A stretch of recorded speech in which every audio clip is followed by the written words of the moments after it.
খামসা আসারা খাসলাতান মিন উম্মতি মিন উম্মতি মিন উম্মতি মিন উম্মতি মিন উম্মতি। আল্লাহ নবী বলেন নাই ব্যানার্জি, চ্যাটার্জি, দাস, গুপ্ত, গুহ, হিন্দু, জৈন, খ্রিস্টান, ইহুদি, নাসারা, মাজুসি, পৃথিবীর ভিতরে নানা জাতি আছে, কোন জাতিকে মেনশন করেননি। আল্লাহর নবী বলছেন আমার উম্মতের ভিতরে, আমার উম্মতের ভিতরে তোমরা অন্য জায়গায় দূরবীন লাগাতে যেও না। আমার উম্মতের ভিতরে দেখবে 15টা জিনিস যখন পেয়ে যাবে তো জেনে নাও কিয়ামতের ডঙ্কা বেজে গেছে। ওর মধ্যে প্রথম নম্বর হলো ইদা তুখিজাল ফাইয়ুদু বালান, জনসাধারণের মাল নেতারা লুটে খাবে। জনসাধারণের মাল নেতারা লুটে খাবে। কারণ আপনারা বুঝতে পারছেন না, তার কারণটা কি? আপনাদের নেতারা হলো খুব ভালো, 1 টাকাও মারে না, এই জন্য আপনাদের বুঝতে অসুবিধা হচ্ছে। জনসাধারণের মাল নেতারা লুটে খাবে। বিপিএল এর মাল, এপিএল এর মাল, ইন্দাবাসের মাল, বিধবা ভাতার মাল, আর আপনার বয়স্ক ভাতার মাল, যত রকম মাল সরকার বরাদ্দ করবে। যারা নেতৃত্বের গদিতে বসে আছে, নেতা ডিলার মিলে টন টন চালকে পাচার করবে, চুরি করবে। আমার উম্মত তার দিল বলবে না ওয়াইলুল লিল মুতাফফিফিন আল্লাযীনা ইযা ক্তালু আলান নাসি ইস্তাওফুন ওয়া ইযা কানুহুম আও ওয়াজানুহুম ইখসিরুন। আমি তাদেরকে বলে দিয়েছি হাদিসে, আরশের ছায়াতে যদি থাকবে ইমামুন আদিলুন, ন্যায় পরায়ণ বাদশা হয়ে যা। কঠিন কিয়ামতের দিন তোকে আর গরমে থাকতে হবে না, নাফসি নাফসি করতে হবে না, এয়ার কন্ডিশন এসিতে তোকে ভরে দেয়া হবে। সাবাতুন ইদুল্লাহুম আল্লাহ ফি যিল্লিহি ইয়াউমুল্লা যিল্লা ইল্লা যিল্লুহু। কিন্তু আফসোস রে হে আমার সাহাবীরা, আবু হুরায়রা রে, আমি আফসোস করে বলছি আমার উম্মত, আমার উম্মতের কাছে কোরআন আছে, অন্য কারো কাছে নাই। আমার উম্মতের কাছে হাদিস আছে, অন্য কারো কাছে নাই। আমার উম্মত হালাল বুঝে, হারাম বুঝে, অন্য জাতি বুঝে না। আমার উম্মত জাহান্নাম বুঝে, শাস্তি বুঝে, অন্য জাতি বুঝে না। আবার আমারই উম্মত যখন নেতৃত্বের গদিতে বসবে তখন জনসাধারণের মাল লুটে লুটে খাবে। বুঝে আসছে না সেই যুগের সাহাবীদের, কি করে বুঝে আসবে? আধুনিক যুগ আর সেই যুগ, তারা রসুল বলেছে, স্বীকার করেছে।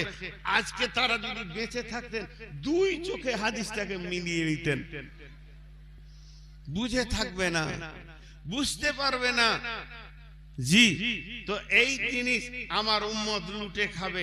আপনারা ভেবে দেখবেন খেয়েছে কিনা। আর আল্লাহ রসুল একটাই মাদ্রাসা করেছিলেন, সেই মাদ্রাসাটার নাম হচ্ছে আসহাবে সুফা। মসজিদে নববীতে দিনের শিক্ষা দিয়েছেন।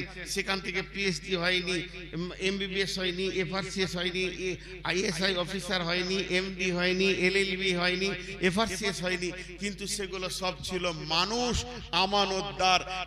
একটা মানুষ তৈরি হয়েছিল। আজকে পৃথিবীতে মানুষ বানানোর কলেজ একটাও নাই।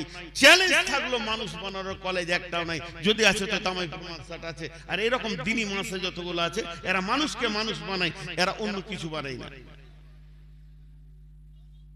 মানুষকে মানুষ বানানোর পর্যন্ত আজ নাই। এখন কম্পিউটার হয়েছে, অপারেটর চোর। তোকে কত টাকা দিতে রে? আমাকে লোভ লাগছে, ছাড় নেন, গোটা নেবেন। মাশাআল্লাহ, যারা টাকা দিয়েছেন ভাই, খালা, বোন, আমি বলছি আল্লাহ আপনাদের নিয়তকে পুরা করবে। সকলে জোরে একবার আমিন বলেন। এ আল্লাহ, এদের নাম বললাম না, অনেকগুলো টাকা এসেছে, এদের দিলের নিয়তকে, তামান্নাকে তুমি পুরা করে দাও। আমিন বললেন না? তাহলে ওদের মনটা কি বলবে? জোরে বলেন আমিন। এ আল্লাহ, এদের তামান্নাকে তুমি পুরা করে দাও, এর বদলা তুমি আখিরাতে দিয়ে দাও। আবার টাকা না, আর লব না, না আমরা বাইন মরে যাবো, ওখানে আবার জমা হবে, আবার লিব, ওখানে জমা করো। তাহলে জনসাধারণের মাল নিয়ে তারা লুটে খাবে, এটা হয়ে যেতে। আজকে যদি হযরতে উমরের কথা বলতে লাগি শেষ হয়ে যাবে রাত। ওলামানাতু মাগনামান, আমানতের খিয়ানতি চলবে। যদি কারো কাছে 20,000 টাকা, 20 লাখ টাকা, 2 কোটি টাকা আমানত রেখে দেন, ফেরত পাবেন না। ধীরে ধীরে দিবে। মসজিদের টাকা, মাদ্রাসার টাকা, সরকারের টাকা, আর কিনা ক্লাবের টাকা, জনসাধারণের টাকা, যার কাছে আমানত থাকে এই আমানতদারি লোক পাওয়া যাবে না, আমানতের খেয়ানতি করবে। আপনাদের মালদা জেলার খবর, মাদ্রাসার কালেকশন 20-25 লাখ হয়েছে, আর সেই টাকা নিয়ে নিজের জমি কিনেছে আর মাদ্রাসাকে ধীরে ধীরে দিতে রয়েছে। আজ 5 বছর হয়ে গেছে, এখন মাদ্রাসার সে টাকা মিটাতে চাইছে না, সে লাঠি গুন্ডানে দাঁড়িয়ে আছে। দিনাজপুরের খবর, মাদ্রাসার এখান থেকে টাকা গুনে নিয়ে তো শুরুবাত করেছে। আমানতের খিয়ানতি হবে, আমানতদার লোক পাওয়া যাবে না বেশিরভাগ। তবে যে 1-2টা থাকবে না তা লয়, ভাবিয়েন না 1-2টা থাকবে না তা লয়। এখনো আমানতদার কয়েকটা লোক দেখাবো, যে টাকাটা দিবেন ওইটাই। এক মসজিদের ক্যাশিয়ার আছে, নাম করব না, ঠিকানা বলবো না, ওর কাছে টাকা আছে। আমি শুনছি 5 বছর থেকে টাকা আছে, মসজিদও চালাই, কোনো অভাব নাই, আবার কালেকশন করে চালায়। আমাকে হঠাৎ বললো যে আপনি টাকাটা চান। চাইলাম, দেখছি 5 বছরের টাকা গার্ডার দিয়ে দিয়ে, মানে সুতো দিয়ে বেঁধে বেঁধে, কোনটা কোন তারিখে কোনটা, টাকাগুলো খুলতে পানি দিয়ে দিয়ে সময় লাগলো। বউ নিজে বলছে ভাই 5 বছর পরে আছে আমার বাচ্চা, ওকে হাতি দিইনি, যখন যেটা এসেছে ফেলে দিয়েছি, আর বেতন টেতন লেগেছে তো ওখান থেকে বের করে দিয়েছি, হিসাব রেখেছি, একবার হিসাব মিলিয়ে নাও। 4 আনা এধার ওধার হয়নি। আর টাকাগুলোকে ছাড়াতে যে সময় লাগলো তাতে বোঝা গেল ও মসজিদের টাকায় হাত দেয়নি, আমানতদার লোক আছে তো। কিন্তু বিশ্বনবী বলছেন আমানতের খেয়ানতি বেড়ে যাবে, যাকাতকে জরিমানা মনে করবে, যাকাত মুকরামান, যাকাত দিতে চাইবে না। ওসরের যাকাত, আপনার কিনা যাকাতুল ফিতর, মা বোনেদের সোনা থাকবে কিন্তু চিন্তা থাকবে না। 10 ভরি 12 ভরি বাবার টাকা আছে, সোনা বানিয়েছে, স্বামী দিয়েছে, কিন্তু বছর শেষে যে যাকাত দিতে হবে এটা চিন্তা থাকবে না। আলহামদুলিল্লাহ, আলহামদুলিল্লাহ, আলহামদুলিল্লাহ। আমি গর্বিত, আমার গায়ের লোক যাকাত পঙ্খানুবার করে, আমার বিশ্বাস। কারণ পৌষ মাসে যেমন আমাদের কালেকশন চলে, গোটা গাঁ পৌষ মাসে ধানের কালেকশন, এলাকার মাদ্রাসারা আসে, আমার গ্রামে আবার রমজানও কালেকশন চলে, পৌষ মাসের থেকে বেশি মাদ্রাসালা কালেকশন পাই। একটা বাড়িতে সব যাকাত বের করে, মেয়েরা যাকাত দেয়, ছেলেরা যাকাত দেয়, ছোট ছোট ভটভটি ফটফটি চুটপুটি বিক্রি করে, এরাও যাকাত দেয় ইনশাআল্লাহ। আমার একটা গ্রাম, আমি গর্বের সঙ্গে বলছি, যাকাত দেয়। যারা বড় বড় ব্যবসায়ী আছে তারা তো দেয়, যাকাত দেয়। তো যাকাতকে জরিমানা মনে করবে। আর যাকাত হচ্ছে এই জাতির, মুসলমান জাতির মেরুদণ্ড। যাকাত হচ্ছে মুসলমান জাতির সিদ্ধারার হাড় রেড় কি হাড্ডি। এই যাকাত হচ্ছে মুসলমানকে দাঁড়িয়ে রাখবে। এই ব্যাংকটা আল্লাহ রসুল বানিয়েছিলেন, ব্যাংকটার নাম ছিল বাইতুল মাল। এই ব্যাংকে যদি যাকাতকে জমা করা হতো, তো আজকে মুসলমান যদি মনে করত যে ক্যাশ টাকা দিয়ে প্রতি কাটা 5 লাখ 10 লাখ করে ক্যাশ টাকা দিয়ে ভারতবর্ষটা রেস্টি করে কিনে নিতে পারতো, কিন্তু সেই জিনিসটা হারিয়ে গেছে। যাকাতের ব্যাংকটাকে আমরা ভেঙে ফেলে দিয়েছি। রাসূলুল্লাহ সাল্লাল্লাহু আলাইহি ওয়াসাল্লামের সময় যাকাত মসজিদে নববীতে জমা হতো, উমারকে যাকাত তোলার জন্য দায়িত্ব দিয়েছিল। এইভাবে সাহাবীরা যাকাত জমা করতেন। আল্লাহ রাসূল মরে গেলেন, সাহাবীদের মধ্যে ফিতনা শুরু হয়ে গেল। কি শুরু হলো? নবীজি আর নাই, যাকাত দিতে হবে না, এক জায়গায় জমা করতে হবে না, নিজের যাকাত নিজে দিয়ে দাও। কেন জমা করব? রসুল নাই। রসুল ছিল মসজিদে নবীতে নিজের নিজের জাকাত জমা করা হতো।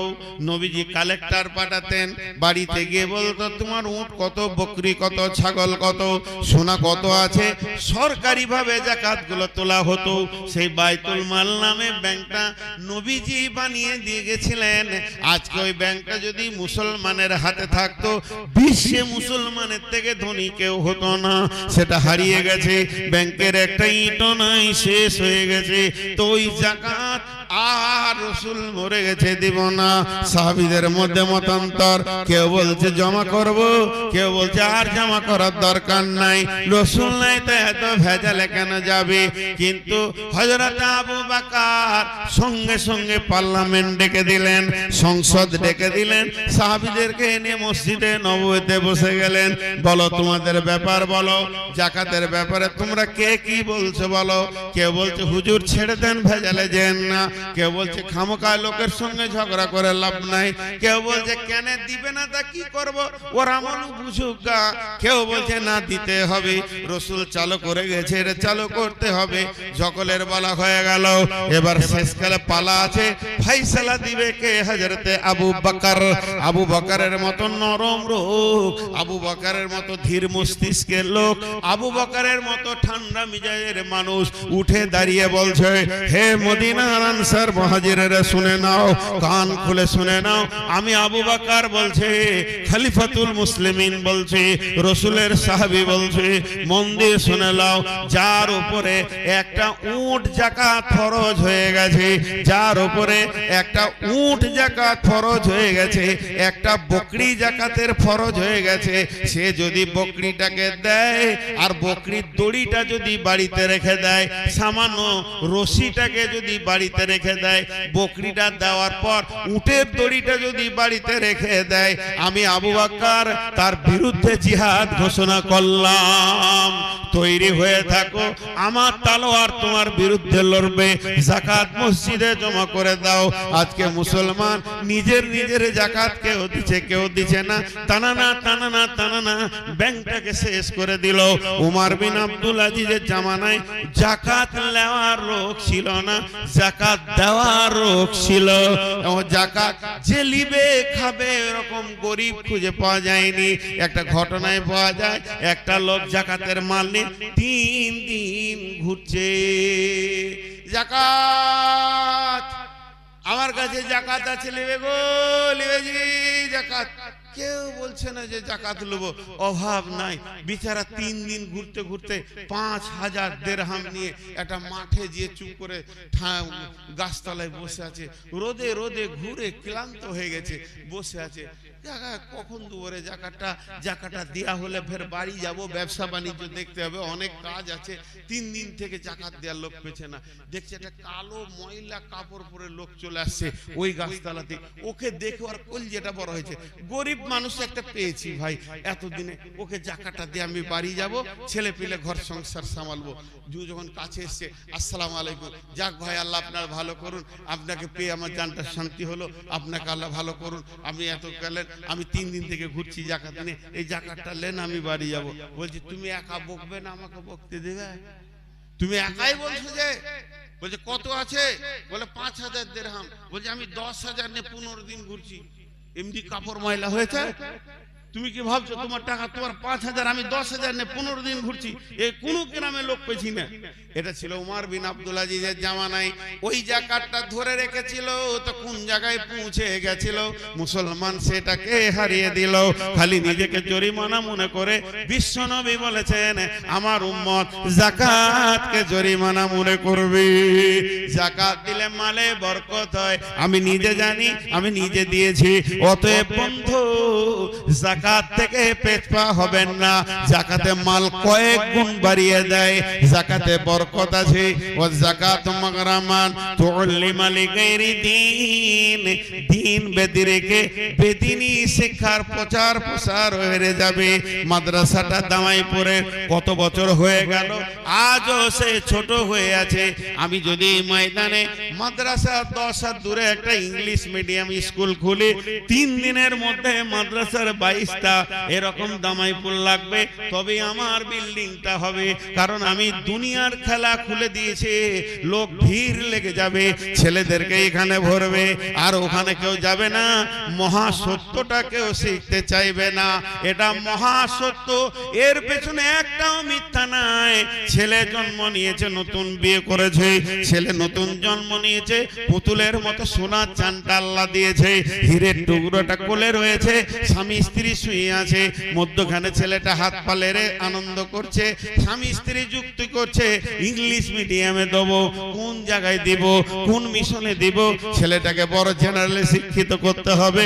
বন্ধুরে, কেউ বলছে না যে এটা মাদ্রাসায় দিয়ে আল্লাহর কালাম পাক পড়াবো, এরকম লোক পাওয়া যাবে না। দিনী শিক্ষা বাদ দিয়ে বেদিনীর পেছনে মানুষ শুরু করে দৌড়বে। তোমার ছেলে যদি ডাক্তার হয়, মরে গেলে ডাক্তারি শেষ, মাস্টার হয় মাস্টারি শেষ, ইঞ্জিনিয়ার হয় যেদিন দম যাবে সেদিন ইঞ্জিনিয়ারিং শেষ। তোমার ছেলে যদি জজ হয় ওদিন জজগিরি শেষ, তোমার ছেলে যদি হাকিম হয় ওই দিন হাকিমগিরি শেষ, যেদিন মত হবে আইএসআই অফিসার সেদিন তোমার চাকরি শেষ। মত এমন একটা জিনিস সমস্ত পড়াকে বন্ধ করে দেবে। আর তোমার ছেলে যদি আলিম হয়, কোরআনের হাফিজ হয়, যেদিন সে মরবে আবার নতুন নবজীবনের উদ্যম নিয়ে উঠবে। আমার পাশে যে লোকগুলো বসে রয়েছেন, এই লোকগুলো মরবে না, মরবে না, মরবে না, মরবে না, এরা বেঁচে থাকবে। কারণ এরা যেদিন কবরে যাবে নতুন উদ্যমের একটা নতুন জিন্দেগি পাবে। শুধু ইনারা নয়, ইনাদের মা বাপের মাথায় নূরের তাজ দেওয়া হবে। কত বড় ডিগ্রি! আজকে যদি আপনার ছেলে মাধ্যমিকে পশ্চিমে ফার্স্ট হয়, বাপ মিষ্টি খাওয়াচ্ছে, মা মিষ্টি খাওয়াচ্ছে, ওর কোনো গ্যারান্টি আছে কিনা জান্নাতি না জাহান্নামী? কিন্তু জেনে নেন, আপনার ছেলে যদি কোরআনের হাফেজ হয়, আপনার যদি কোরআনের হাফেজ হয়, হাফেজের মাকে বাপকে কিয়ামতের মাঠে মতির মিম্বরে বসিয়ে দেয়া হবে। গোটা হাসরবাসী বলবে এটা শুধু পশ্চিমবঙ্গ লয়, শুধু আপনার কিনা ভারতবর্ষ লয়, সারা পৃথিবী লয়। আগে পিছে যারা মরেছে আর আগে যারা আসবে সবাই তাকে দেখে বলবে এই লোকটার ওরসে ওই মেয়েটার পেটে কোরআনের হাফেজ আছে।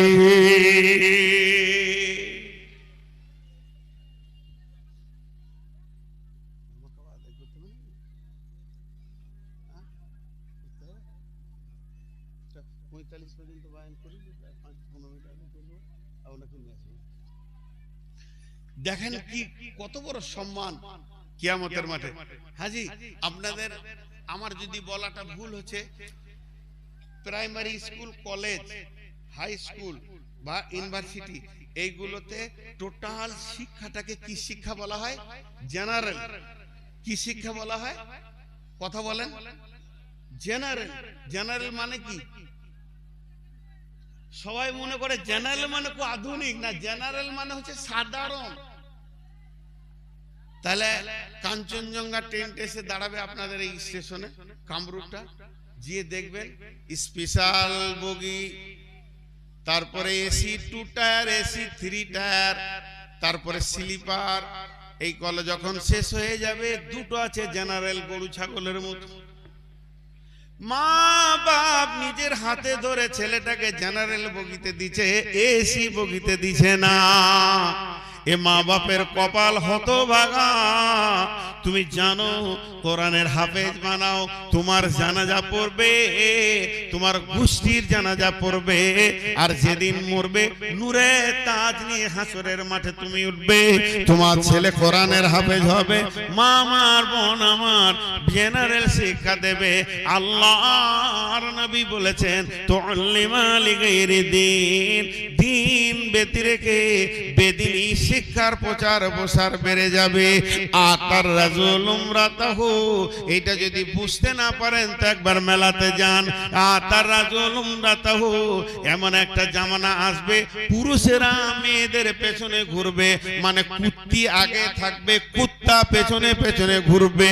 এই রকম অবস্থা হয়ে যাবে, পুরুষ নিজের মুডে থাকবে না।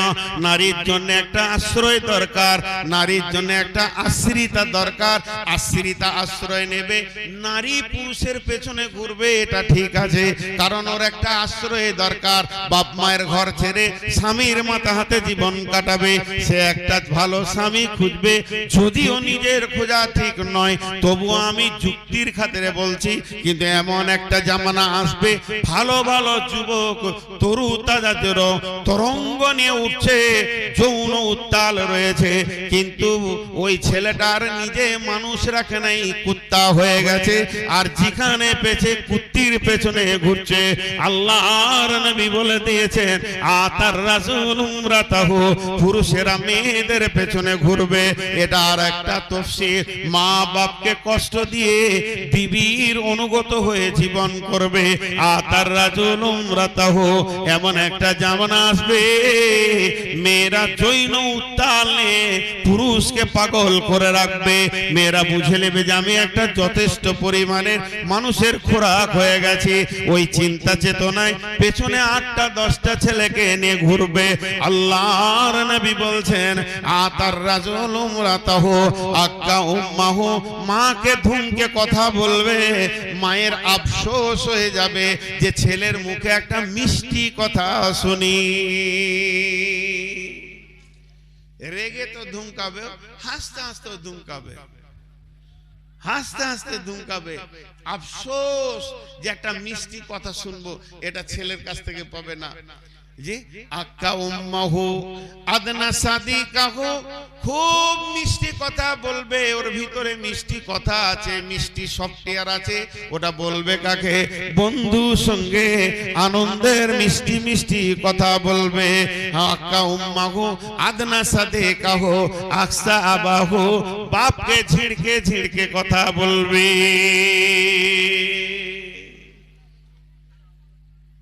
মাঝে একটা কথা জিজ্ঞেস করি আপনাদেরকে, সবাই কিন্তু মুখ খুলবেন এই আশা করে জিজ্ঞেস করছি, যদি মুখ খুলেন তা আমাকে ভালো লাগবে।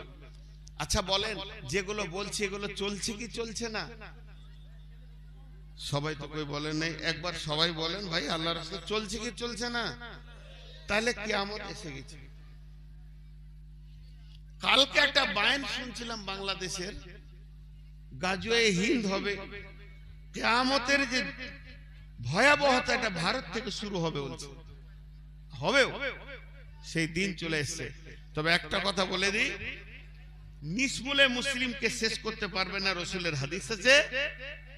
আর এই ভারতের মাটিতে ইনশাআল্লাহ একদিন কালেমার পতাকা উঠবে।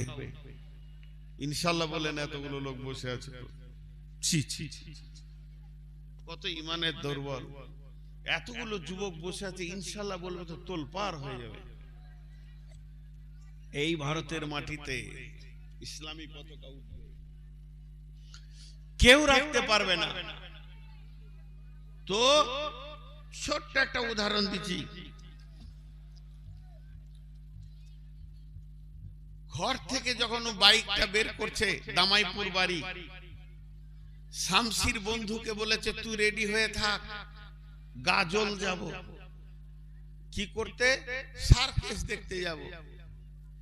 আর মাগরিবের এশার পর বুড়া বাপ ঘরে বসে আছে চুপ করে দরজাতে, শীতের সময় গাড়িটা বের করছে, তখন আব্বা জিজ্ঞেস করছে, কে রে জমিরুল, কেন কি হলো? কোথায় যাবি বাবা? তোমাকে বলে যেতে হবে নাকি? খালি বসে থাকা, যা বলে কিছু করতে গেলে ডিস্টার্ব করে, কিছু বুঝে না সুঝে না। বাপকে কেমন কথা বললে? তারপরে বন্ধুকে চড়িয়ে নিয়ে মিষ্টি কথা বলছে। এবার কি খাবি বল? ঠান্ডা খাবি না গরম খাবি? ল্যাংচা খাবি না চমচম খাবি? মিষ্টি কথা বন্ধুকে দিলে, দিয়ে রাত 1:30 বেজে গেছে, কে জেগে নাই, সব ঘুমিয়ে গেছে, বিবি ছেলে সবাই, কিন্তু একটা মহিলা জেগে আছে। এই চাওয়ালা, তুমি ভেবো না যে তোমাকে আমি দেখিনি, আমি কিন্তু আমার মাহফিলে কাউ চাওয়ালা ঢুকতে দিই না। তুমি নোংরা কথা যদি শুনতে চাও তাহলে বসো, নাইলে উঠো, এখনই উঠো। এই চাওয়ালা, কত সাহস দেখছেন, বসে বসে এখনো বিক্রি করছে। এত বড় মেলাতে তোমার মন ভরছে না?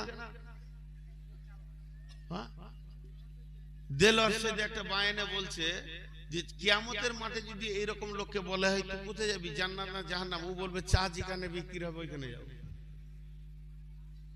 টাকা ছাড়া কিছু বুঝছে না। তো কি বলছিলাম, বন্ধুকে মিষ্টি কথা বললো, মা খালি এমনি করে ঢুলছে যে এখনো জমিরুল এলো না।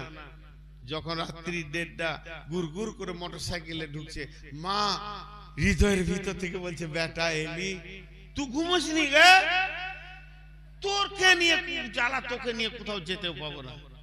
যাবার সময় দিল আব্বাকে, বন্ধুকে ভালোবাসলো। আসার ফিরার পথে মাকে দিল হুমকি। নবীজি এটাই বলেছেন, মাকে ধুমকে কথা বলবে, বাপকে ধুমকে কথা বলবে, বন্ধু বান্ধবকে ভালোবাসবে, তারপরে নিজের বিবির অনুগত হয়ে চলবে।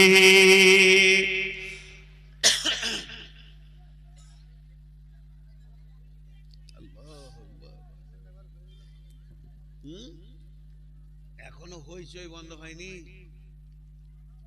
যারা ওই দিকে আছে মেলাতে, আহা আনুমিনু কামা আমানা সুফাহাউ আলা ইন্নাহুম হুমুস সুফাহাউ ওয়ালাকিন লা ইয়ালামুন।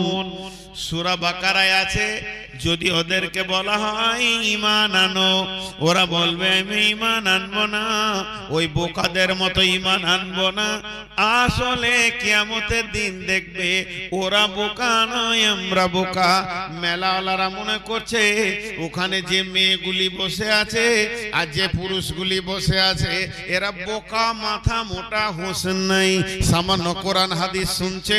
আমরা কত হুর নিয়ে খেলা করছি, মেলাতে ঘুরছি, জিলিপি খেয়েছি, আমাদের মতো আনন্দে নাই। আল্লাহ বলছে বোকা ওরা নয়, কিয়ামতের ময়দানে দেখবি বোকা তোরা।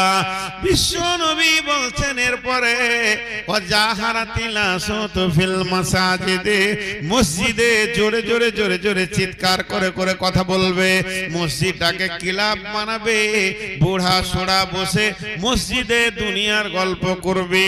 সাদাল কাবিলাতা ফাসিকুহুম, গ্রামের বিচারক হবে চরিত্রহীন লোক, গ্রামের নেতৃত্ব দিবে চরিত্রহীন লোক। লুচ্চা লাফাঙ্গার যারা হবে, বেঈমান মাতাল সুদারু যারা হবে, এরা এই গ্রামের নেতৃত্ব দেবে। গ্রামে যদি কোনো বিচার হয় দেখা যাবে সুদারু মাতাল আর লুচ্চা লাফাঙ্গার হয়ে গিয়ে বসেছে বিচারে। আল্লাহ নবী বলছেন সাদাল কাবিলাতা ফাসিকুহুম জাইমুল কওমি আরদুলুহুম ওয়া উকরিমার রাজুলু মাখাফাতাস সাররিহি, মানুষ মানুষকে ভয় করবে, তার মারের ভয়ে তাকে ইজ্জত করবে। জাহারাতিল কায়নাতু ওয়াল মাযিফু ওয়া সুরিবাতিল খুমুর, তারা কি করবে, গান বাজনা বেজে যাবে। আজ থেকে 30 বছর আগে, আজ থেকে 40 বছর আগে যারা মুরব্বী আছে জিজ্ঞেস করেন, যদি দামাইপুরের গলিতে হাঁটা হতো, কোনো ঘরের পাশ দিয়ে যাওয়া হতো, কোনো না কোনো একটা ঘর থেকে কালাম পাকের তেলাওয়াত শোনা যেত। দাদি নানি আব্বা মা কালাম পাকের তেলাওয়াত করছে। এখন মুসলমানের ঘরে তেলাওয়াত নাই, কালাম পাক নাই, গান বাজনা বেড়ে গেছে, মোবাইলে হচ্ছে না, আবার বক্স কানেক্ট করে দিয়েছে, আনন্দে নাচে। আল্লাহ নবী বলছেন জাহারাতিল কায়নাতু ওয়াল মাযিফু ওয়া সুরিবাতিল খুমুর, আমার উম্মত মদের বোতলের পেছনে পড়ে যাবে।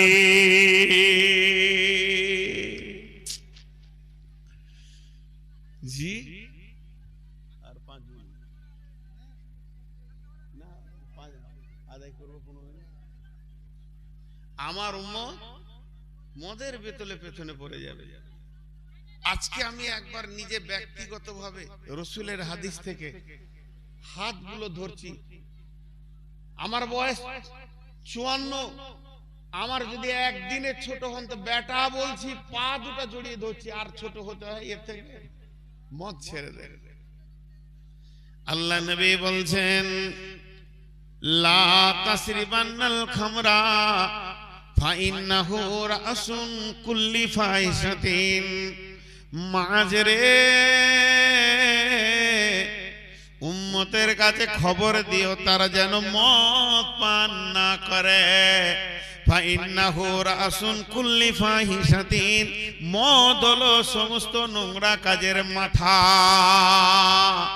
বিশ্বনবী আরেক জায়গায় বলেছেন ফাইন্নাহু মিফতাহুন নার, যার হাতে মদের বোতল চলে এলো জাহান্নামের চাবি চলে এলো, আর যে মদকে খেয়ে নিল জাহান্নামে ঢুকে গেল। অতএব জাহান্নামের আগুনের চাবি হচ্ছে মদ। ফাইন্নাহু মিফতাহুন নার, এটা জাহান্নামের আগুনের আপনার কিনা চাবি। বিশ্বনবীর কাছে দুটি গিলাস আনা হলো, একটা ট্রেতে, একটাতে মদ আছে, একটাতে দুধ আছে, রুমাল দিয়ে ঢেকে এনেছেন। মেরাজের রাত্রিতে জিবরাইল আমিন এনে বললেন, ইয়া রাসূলুল্লাহ, আপনার যেটা মন যাবে একটাকে তুলেলেন, আপনাকে স্বাধীনতা দেওয়া হলো, আপনি একটা গিলাস তুলেলেন। রুমালটা তুলে দেখছি একটাতে মদ আছে, একটাতে দুধ আছে। আল্লাহর নবী দুধের গিলাসটা তুলে নিলেন, আর যখনই দুধের গিলাস তুলে নিলেন, জিবরাইল বললেন, ইয়া রাসূলুল্লাহ, আপনার উম্মত বেঁচে গেল, আপনার উম্মত বেঁচে গেল। যদি আপনি মদের বোতল তুলে নিতেন, এত মদ ওরা খেত, পশ্চিমে সূর্য ওঠা পর্যন্ত ওদের হুঁশ কাটত না। যাক, আপনার উম্মত বেঁচে গেল। কিন্তু বড় দুর্ভাগ্যের বিষয়, দামাইপুরের মাটিতে বাস করে, বাড়িতে আল্লাহ 4খানা গাভী দিয়েছে, 2খানা গাভী আছে। দুধকে টানতে টানতে টানতে দুয়াতে 20 কেজি দুধ হাঁড়িতে ভরে নিয়ে গেল, দিয়ে বিক্রি করে দিল শামসি মার্কেটে। দুধ বিক্রি করে ওই টাকাতে বোতল কিনে খেতে খেতে ঘর চলে এলো। আল্লাহ দিল ঘরে দুধ, দুধ বিক্রি করে মদ খেছে। আল্লাহ নবী বলেছেন, এমন একটা জামানা আসবে আমার উম্মত মদ পান করবে। লিবাসুল হারির, টাকা বেশি হলে রেশমের পোশাক পরবে। শুধু তাই নয়, নবীজি যেটা আফসোস করেছেন, লান হাদিহিল উম্মাতু আউয়ালুহা, এই যুগের মানুষরা আগেকার যুগের লোক দেখে লানত দেবে, বড় বড় কথা বলবে। তারা মাথা মোটা ছিল, তাদের বুদ্ধি ছিল না, তাদের হুঁশ ছিল না, তারা বেশি বুঝতো না, অঙ্ক জানতো না, কম্পিউটার চালাতে পারতো না, মোবাইল দিলে বুঝবে না, এই রকম বলবে। এখনো যদি জিজ্ঞেস করা হয় আগেকার লোকরা চালাক ছিল, তো বলবে না, কোনো হুঁশই ছিল না। অথচ পৃথিবীটা মানুষ দিয়ে আল্লাহ তৈরি করেছে, নবী দিয়ে শুরু করেছে, বিসমিল্লাহ করেছে আল্লাহ, শুরু করেছেন নবী দিয়ে। যত নবীগুলো আগে ছিল ওরা হলো মাথা মোটা, আর যত এই চোর লাফাঙ্গার গলা হলো চালাক। আল্লাহ রসুল এইটা বলছে, আফসোস ওরা নিজেদেরকে চালাক মনে করবে, আগেকার লোকদেরকে বোকা বলবে। জি, কিন্তু আসলে আগেকার লোক চালাক ছিল, আমরাই বোকা। কিয়ামতের দিনে দেখা যাবে। একটা আবার ইসরাইলি ঘটনা বলছি, যার কোনো ভিত নাই, তারপরও এর মধ্যে জ্ঞান আছে, ক্লিয়ার করে দিচ্ছি। সেই ইসরাইলি ঘটনাটা কি, মুসা নবী রাস্তা দিয়ে হেঁটে যাচ্ছে, আর একটা বুড়ি মেয়ে কবরকে সামনে করে কাঁদছে। ইসলামিক খুতবাতে হাদিসটা এসছে, দেখবেন ইসলামিক খুতবাতে তো কাঁদছে, তো সুর করে কাঁদছে, বেটা মরে গেলি রে বেটা, বেশি দিন দুনিয়া করতে পেলি না, যেমন করে মেয়েরা কাঁদে ওরকম কাঁদছে। তো নবী মুসা বলছে, মা কাঁদছো কেন? বলছে, আমার ছোট ছেলে মরে গেছে, দুনিয়া বেশি দিন করতে পারিনি, এই দেখ কাঁদছি। তোমার ছেলের বয়স কত? বেশি দিন লয়, এই মাত্র 450 বছর। 450 বছর ছোট ছেলে হলো। নবী মুসা বললেন, মা, প্রত্যেক নবীকে আল্লাহ কিছু ভবিষ্যৎবাণী বলার তৌফিক দিয়েছেন, সেই আমি নবী হিসাবে আপনাকে ভবিষ্যৎবাণী বলছি, শুনে নাও। আমি চলে যাব, কত নবী চলে যাবে, মুসা চলে যাবে, ঈসা চলে যাবে, আখিরি পয়গাম্বার যখন আসবে তখনকার উম্মতরা গড় আয়ু মাত্র 20 বছর পাবে। মেয়েটা দুটা প্রশ্ন করেছিল, ইয়া নবী মুসা, তারা কি বিয়ে করবে না? তাদের কি বাড়ি ঘর হবে না? 20 বছরে বিয়ে করবে না, বাড়ি ঘর হবে না। নবী মুসা বলেছিলেন, মা তাদের বিয়ে যে কত তানসান হবে তোমার আমার বুঝে আসবে না। আর তাদের বাড়ি যে তলা তলা হবে, আপনার কিনা বুর্জ খলিফা হবে, আকাশচুম্বী বাড়ি বানাবে, তোমার আমার বুঝে আসবে না। বুড়ি মেয়েটা পাল্টা বলেছিল, ও বেটা মশা, ওদের অত বড় বাড়িঘর হবে, এত তানসান বিয়ে হবে, তা বলে আল্লাহর সাথে সম্পর্ক কেমন? আল্লাহর সাথে সম্পর্ক কেটে যাবে, আল্লাহর সাথে সম্পর্ক ভালো থাকবে না, দুনিয়া নিয়ে মেতে যাবে। বুড়ি মেয়েটা বলেছিল, বেটা রে, আমি যদি ওই জামানার মেয়ে হতাম তাহলে বাড়ি ঘর করতাম না, একটা গাছকে বেছে নিতাম, গাছের নিচে 20 বছর কাটিয়ে দিতাম, খাওয়ার চিন্তা করতাম না, ওই গাছের পাতা খেয়ে 20 বছর কাটিয়ে দিতাম, তবে আমি আল্লাহকে নারাজ করতাম না। আজকে আমাদের অবস্থা কি? আমরা তানসানে মেতে গেছি। শুধু আপনাদেরকে আমি বলছি না, আপনাদের ভিতরে আমি নিজেকে ধরে বক্তব্য রাখি, দেখে নেবেন যত বয়ান আছে। আপনাদের অবস্থা আমি বলি নাই, আপনাদের অবস্থা খারাপ, আপনারা নামাজ পড়ছেন না, আমার সব কথা নিজেকে ধরে বলি। আমাদের অবস্থা খারাপ, আমরা এখন দিন থেকে এত সরে গেছি যে এগুলো আমাদের ঘটে গেছে। যাই হোক, এটা একটা মাদ্রাসা, আমি যা কিছু বললাম মাদ্রাসা থেকে লোড করে বলছি, এটা কোনো স্কুল আমাকে লোড দেয়নি, একটা স্কুল আমাকে এটা দেয়নি, আমাকে দিয়েছে এরকম জামিয়া মাদ্রাসা। হযরত উমর পিঠে বর্ষা মারা হয়েছে, বুক দিয়ে বর্ষা বেরিয়ে গেছে, মুখে দুধ দেওয়া হয়েছে, এদিকে বেরিয়ে যাচ্ছে, দুধটার পেটে পৌঁছাচ্ছে না, এই মরে যাবে, হয়তোবা 2-5-10 মিনিটের মধ্যে মারা যাবে, মুমূর্ষ অবস্থায় পড়ে আছে। গোটা মদিনা প্রচার হয়ে গেছে, উমরকে বর্ষা মারা হয়ে গেছে, high high high high high high high high high high high, কি হলো, হাই হাই। এই অবস্থায় একটা লোক দৌড়ে এসেছে, ওর লুঙ্গিটা টাকনুর নিচে আছে, খুব ধ্যান দিয়ে শুনবেন। ওই মুমূর্ষ অবস্থায়, ওই রক্ত ক্ষয় হচ্ছে, জান যাবে, ওই অবস্থায় উমর বলছে, হে আল্লাহর গোলাম, তুই টাকনুটা খোল, তুই লুঙ্গিটা উঠা, তুই আল্লাহ রসুলের সুন্নতটা বাঁচা।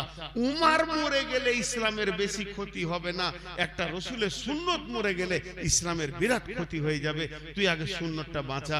তাই যুবকদেরকে বলছি, টাকনুর নিচে কাপড় পরাটা কেমন? তা আমাকে নিয়ে